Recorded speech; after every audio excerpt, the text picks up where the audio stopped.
Part 1. The Quiet One. Elijah had a name that meant, "My God is Yahweh," but if there was a plan for him, it sure wasn't obvious. He was the kid teachers often forgot to call on.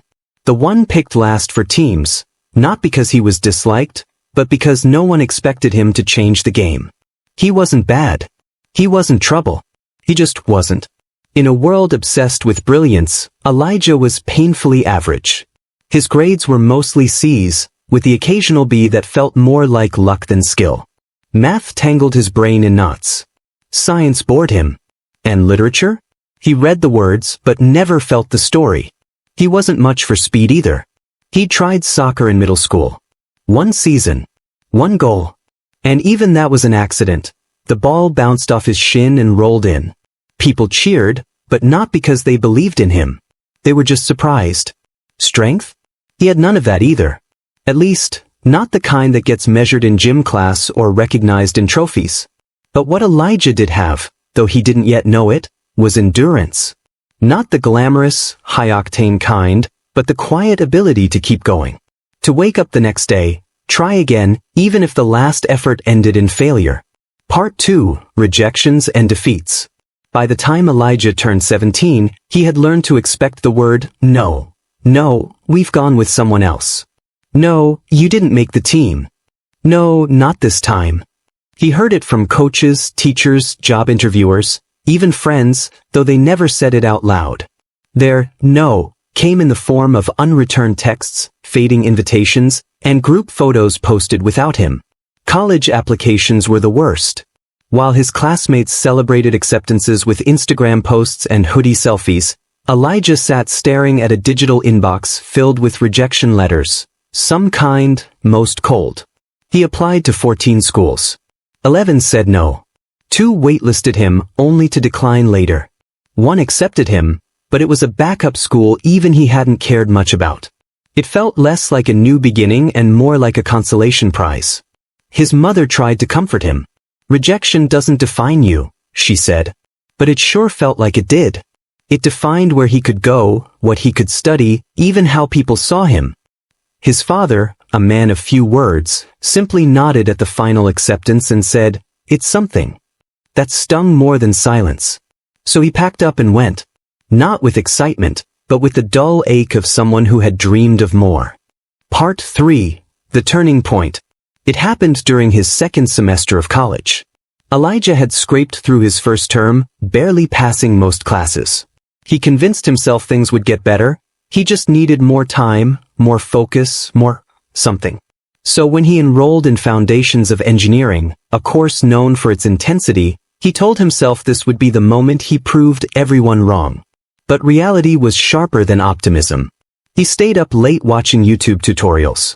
He formed a study group, only to be silently excluded when others met without him. During the midterm, he froze, heart pounding, palms sweating, as if the numbers and formulas were mocking him. He left more than half the answers blank. 2 weeks later, he got the grade. He stared at the red letter on the paper as if it were written in blood. He didn't go back to class the next week. Or the one after that. He avoided emails, skipped meals, and stayed holed up in his dorm watching videos of other people succeeding. He watched speeches by valedictorians, startup founders, Olympic athletes, each one a reminder of what he was not. He began to believe the lie, "Maybe I'm just not meant for anything more." Then came the moment. It was 2:37 a.m., and he sat alone in the campus library, staring at a blank page that was supposed to be an essay on problem-solving strategies. The irony wasn't lost on him, and that's when she spoke. Rough night. Turned. A girl from one of his classes, Zara, he remembered, was walking past. She stopped and looked at him, really looked. Not with pity, but with curiosity. He shrugged. "I failed my midterm. Thinking of dropping out." Zara raised an eyebrow. "First time failing something?" Elijah shook his head slowly. "Feels like my whole life has been one long failure." She sat down across from him without asking. "You know," she said, pulling out her own laptop, "I used to think failure was the enemy. But now I think it's a coach." He frowned. "A coach?" She nodded. "Yeah. It doesn't care about your feelings. It points out your weaknesses, not to shame you, but to train you. If you don't learn from failure, you'll just keep repeating the same level. But if you do, really do, you level up. It sounded cliché, but something in her tone, the calm certainty of someone who had walked through storms and found footing, it hit him differently. Zara stood, gathering her things. Failure's not the end, Elijah. It's your training ground. The place where your real strength gets built. And then she walked away. He stared at the blank page for a long moment, her words echoing in his mind like a bell finally struck. Straining ground. He began to type. Part 4, The Straining Ground. Elijah didn't become a different person overnight. He didn't suddenly love math, or start acing exams, or grow wings of ambition that carried him into greatness. What did happen, quietly and stubbornly, was a decision. He wouldn't run anymore. That night in the library became a line in the sand. He started going back to class, late sometimes, unsure most of the time, but he went. He still felt behind, but now he listened harder. Not to impress anyone, just to learn. He met with his professor, something the old Elijah would never do. I'm failing, he admitted without excuse. But I want to understand where I'm going wrong. The professor looked surprised. Most students wait until it's too late, he said. But you're here. Let's start with your last quiz. And they did. Every week after that, Elijah was in office hours, sometimes the only one. He stopped pretending to be okay and started learning why he wasn't. Zara noticed. You're different, she said one afternoon as they worked side by side at a cafe. Elijah looked up. I'm tired, he said. Yeah, she nodded. Tired means you're doing the work now. She didn't praise him often. She didn't need to. Her presence alone reminded him that growth was a process. And process is messy. He failed another exam, but this time, he understood the failure. The concepts were just out of reach, not out of orbit. He saw the pattern. And more than anything, he didn't feel ashamed. Fail forward, Zara told him. So he did. He started journaling. Not dreams or affirmations, but facts. What went wrong today? What did I learn from it? What can I do differently tomorrow? It wasn't glamorous. It wasn't motivational poster material. But slowly, the process turned into progress. By the end of the semester, Elijah had raised his average from a failing 52 to a 74. Not honors. Not even AB. But to him, it felt like Everest. And for the first time in years, he smiled at his reflection. Not because it looked different, but because he did. Part 5. Quiet growth, silent strength. The campus didn't notice. There were no applause, no headlines, no professors announcing his improvement. Elijah walked the same paths, passed the same people, sat in the same worn-down lecture halls. But something in him had shifted. He was building in silence. One weekend, on a whim, he downloaded a free coding tutorial. Not because he wanted to become a programmer, but because a project in class had sparked his curiosity about how systems worked. Not just physical systems, but digital ones. He began learning at night. Just an hour a day, sometimes 2. No pressure, no deadlines. The kind of learning that wasn't for anyone's approval. It felt like sculpting something in the dark. By the time midterms came around, he had created a basic habit tracker. A simple app that let him log how often he studied, exercised, even how often he gave up. He called it Strain. Not flashy. Not public. But his. When Zara saw it one day on his screen, she blinked. You built that? Elijah shrugged. Helps me stay on track. That's dope, she said, then added, don't sell it short. That's how things start. But he wasn't thinking about selling. Not yet. He was thinking about surviving. Rebuilding. Becoming someone who didn't crumble every time life whispered no. And life still whispered. He didn't get the summer internship he applied for. He was passed over for a student grant. He got ghosted by someone he'd finally worked up the nerve to ask out. But this time, it didn't crush him. Instead, he logged it. Reflected. Adjusted.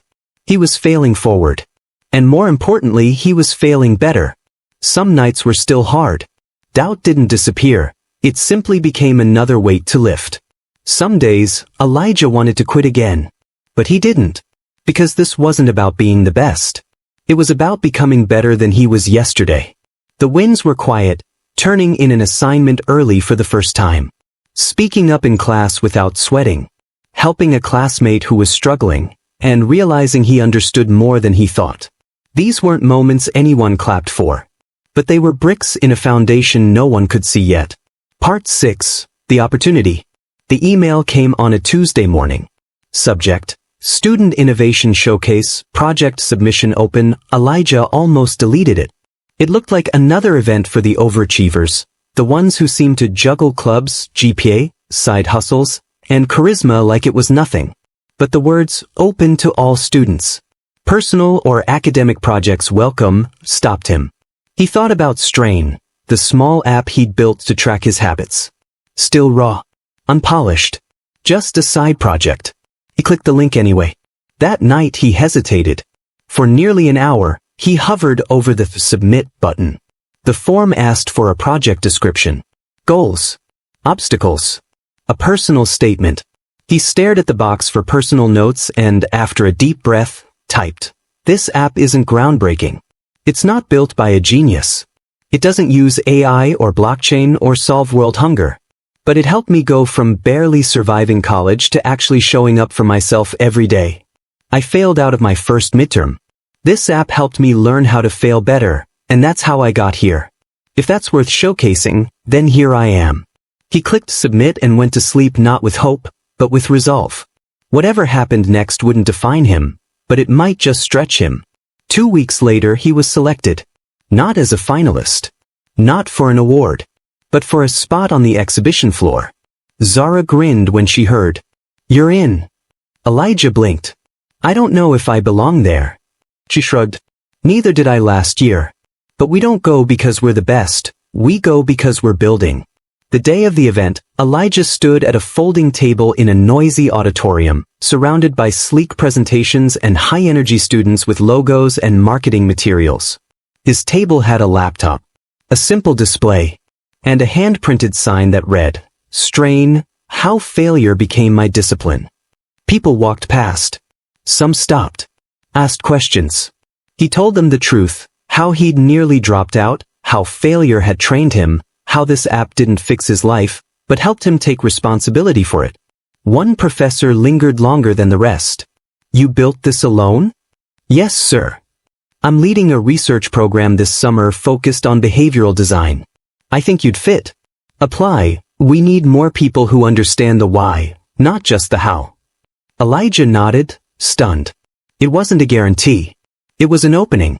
But for once, he didn't feel like an imposter. He felt ready. Not because he was the smartest in the room, but because he was still standing in it. Part 7. Triumph Redefined. The summer research program wasn't glamorous. It didn't come with a stipend big enough to brag about, or a flashy title he could put on his resume in bold letters. But it came with something Elijah had never known before: trust. The lead professor gave him a seat at the table. Not because Elijah was the best coder or the top student, but because he had lived the problem they were trying to solve. The research was focused on habit formation in high-failure environments, how people stuck in patterns of setback could build small systems to climb out. Elijah wasn't just studying the topic. He was the topic. Week after week, he contributed insights others missed. Not because he had theories, but because he had battle scars. When someone suggested a feature that sounded great on paper, Elijah would quietly shake his head. "That won't work in real life," he'd say. When someone's failing, they don't need inspiration. They need friction removed. One less excuse to quit. His teammates began listening. The professor began deferring. For the first time, Elijah wasn't catching up. He was leading. At the end of the summer, they presented their findings at a small university symposium. The room was filled with faculty, students, and a few industry guests. Elijah wasn't the main speaker, just one of the contributors. But when his section came and he clicked to the slide showing Strain's early mock-ups, there was a pause in the room. Not because it was impressive, but because it was real. This wasn't built for an audience, Elijah said, his voice even. It was built in a dorm room at 3 a.m. when I didn't think I'd make it through the semester. I failed my midterms. I almost gave up. But I learned something, Failure isn't the end. It's the gym. It's the place where your character trains. Silence. Then quiet applause. Afterward, a small group approached him, students mostly, 2 of them freshmen. One of them said, "I'm where you were. It's bad. But hearing this, it helps." Elijah nodded. "Then it's working." He didn't win Best Project. No grant, no certificate. But when he left that day, he walked a little taller, not with pride, but with peace. He didn't need to win. He needed to grow. Part 8. Reflection, from failure to foundation. A letter from Elijah. To the one who feels behind. To the one who got the rejection letter, got cut from the team, failed the exam, bombed the interview, or watched life say no again and again. I know where you are. I've sat in the back of the classroom, wondering if I belonged there. I've stared at a blank screen, drowning in doubt, convincing myself that I'd already lost. And for a while I believed it. But let me tell you what no one told me. Failure isn't your enemy. It's your trainer. Rejection doesn't mean you're broken. It means you're building. Every no that crushed me became a weight I learned to lift. Every door that closed forced me to pick a lock inside myself I didn't even know was there. I didn't become the smartest. Still not the fastest. Never the strongest. But I became the one who didn't quit. And that, I've learned, is a kind of power no one can measure, because it doesn't show up in awards, but in persistence. In quiet days when you choose not to give up. So here's what I know now. You don't have to be chosen to start. You don't need to be the best to matter. You only need to begin. Let your failure speak.